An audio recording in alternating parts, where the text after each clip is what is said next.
Okay, so we have opened our Jupyter notebook here and we have saved our project as Boston underscore housing underscore project.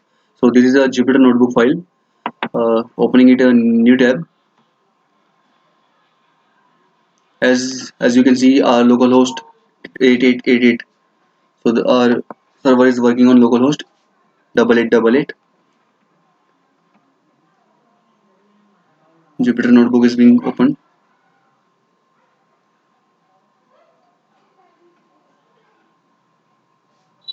So here is the Jupyter notebook for our Boston housing project. First of all, let me clear all outputs so that I can show the outputs while scrolling down the project. So I have given the command to our kernel to clear all the outputs. As you can see here, input there is no number written here. It is it is still processing.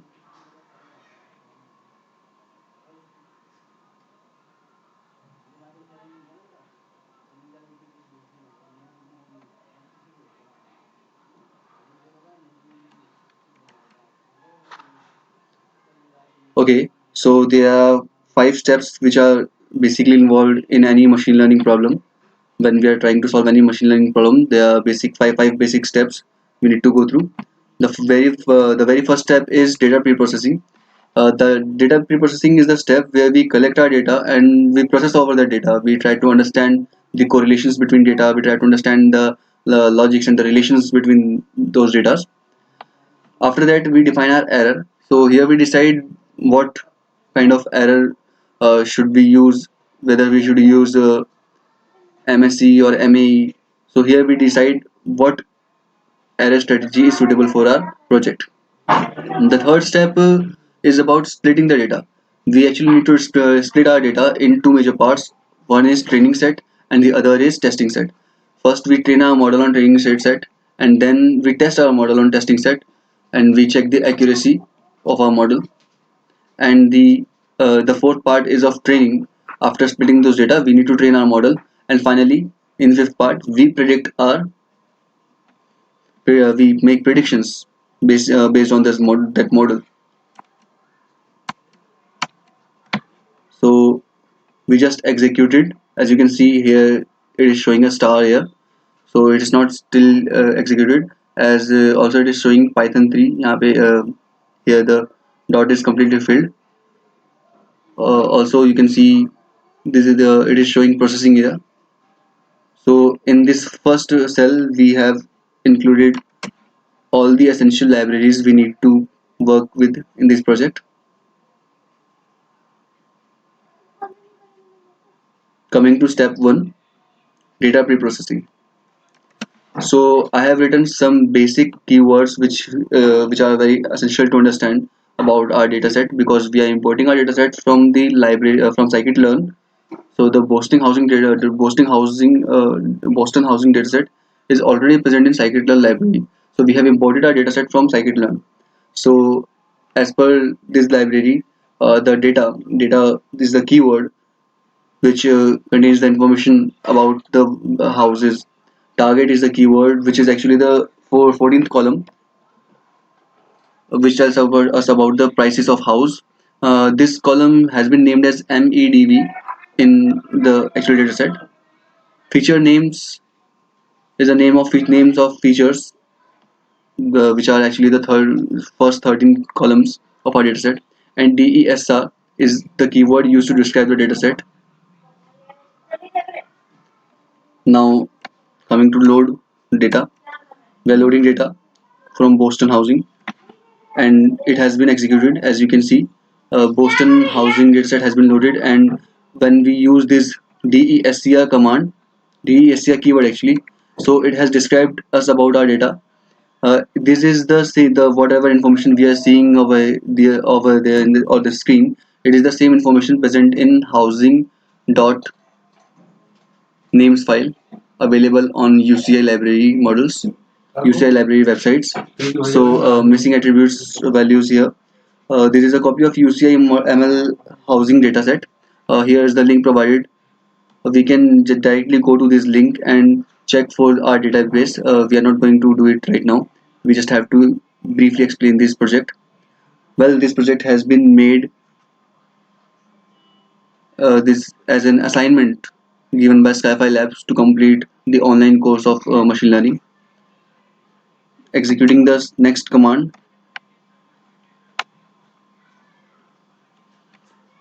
So now here in this block, in this cell, we are defining a data frame for Boston housing dataset, and you can see here features have been listed below from 0 to 506 rows. Actually, the counting of rows starts from 0, so it is showing 505 here, but actually the count of rows here is 506. Now executing the other cell.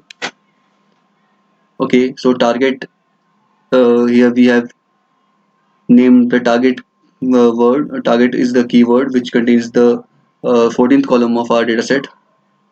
Now we are concatenating our both the axes, the features and targets together, and this variable is named as df.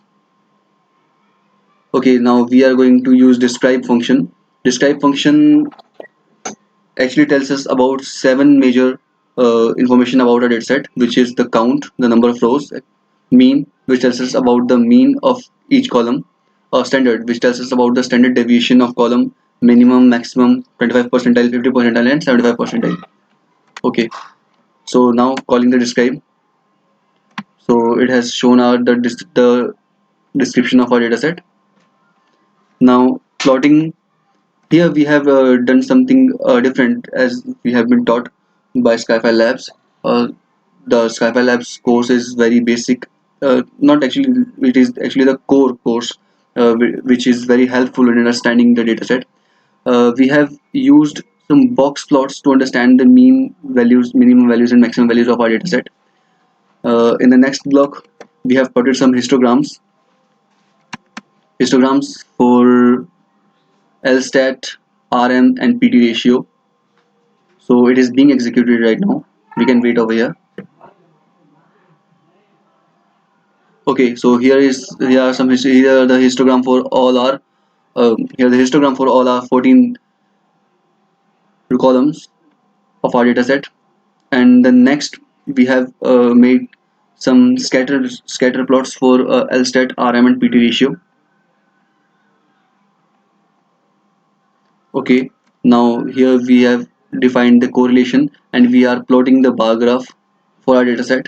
So from this bar graph we can easily understand the LSTAT has the maximum value for correlation with the target values.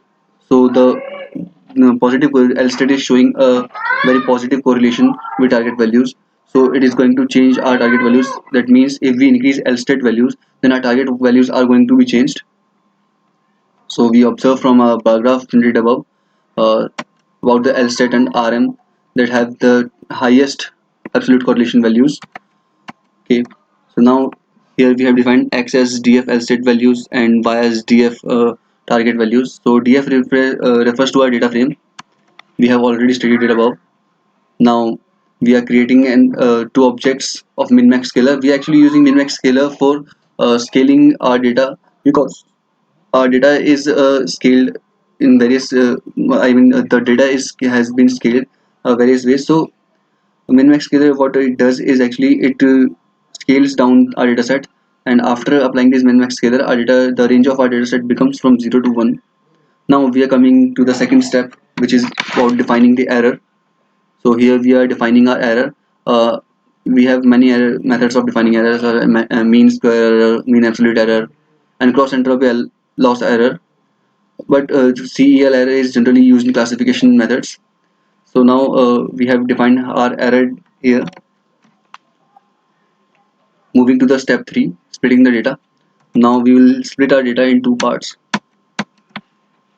as indicated here. Also we have used a command to print the number of rows and the number of rows in our training set and test set. So as you can see, there are 404 entries in a training set and 102 entries in a test set. So the data has been divided in 20 percentile manner. Now moving to the fourth step, which is about building our model.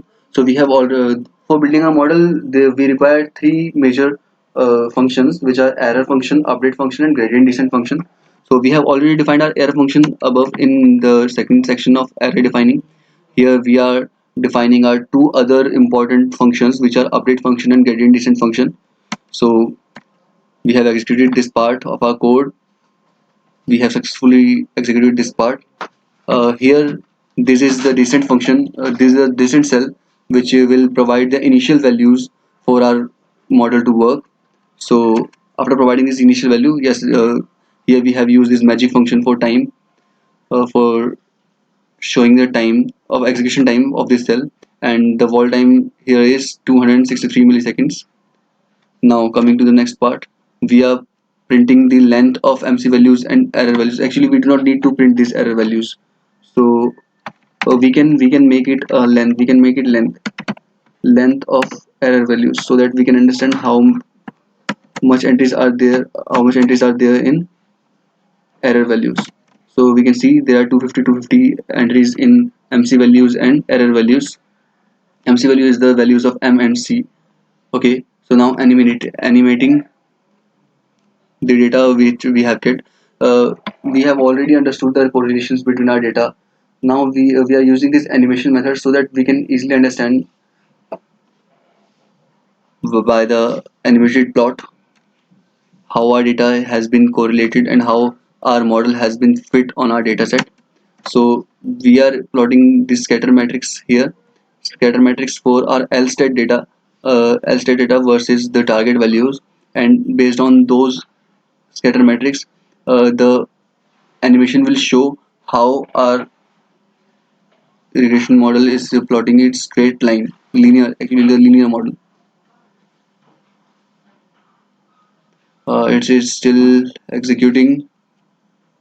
It's not executed yet. Okay, it has been executed. We can see below. So here is the animation for our data, for actually the model,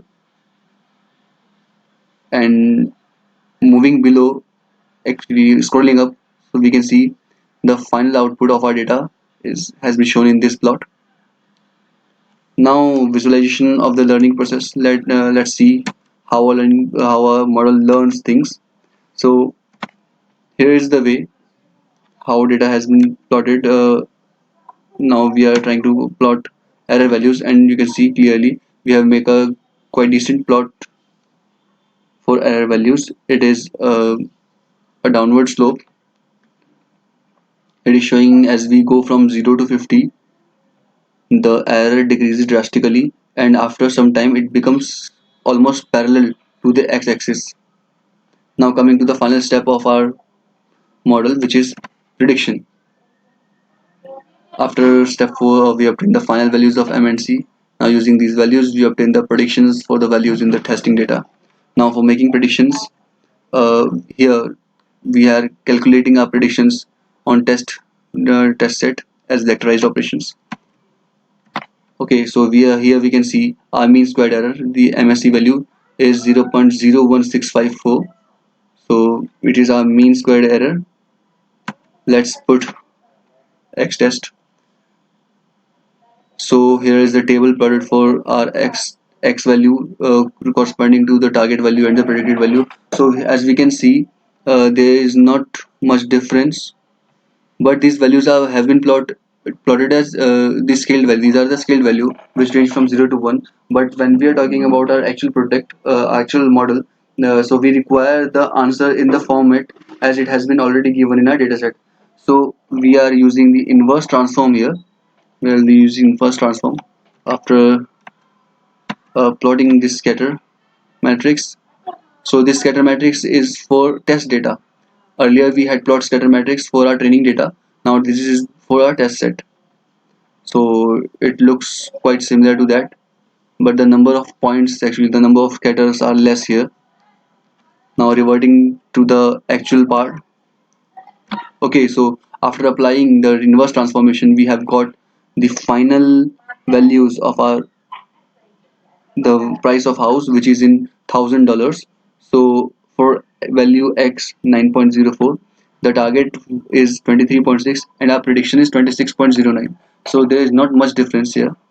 And also we have already checked the MSE is, we have already checked earlier that our MSE is coming to be 0.01654. So it is not a great big error, and our model is working uh, quite good. I would like to thank our Skyfire Labs mentors and our and Skyfire Labs for providing such a course, which is quite helpful, really helpful in understanding and in starting machine learning. Okay, thank you.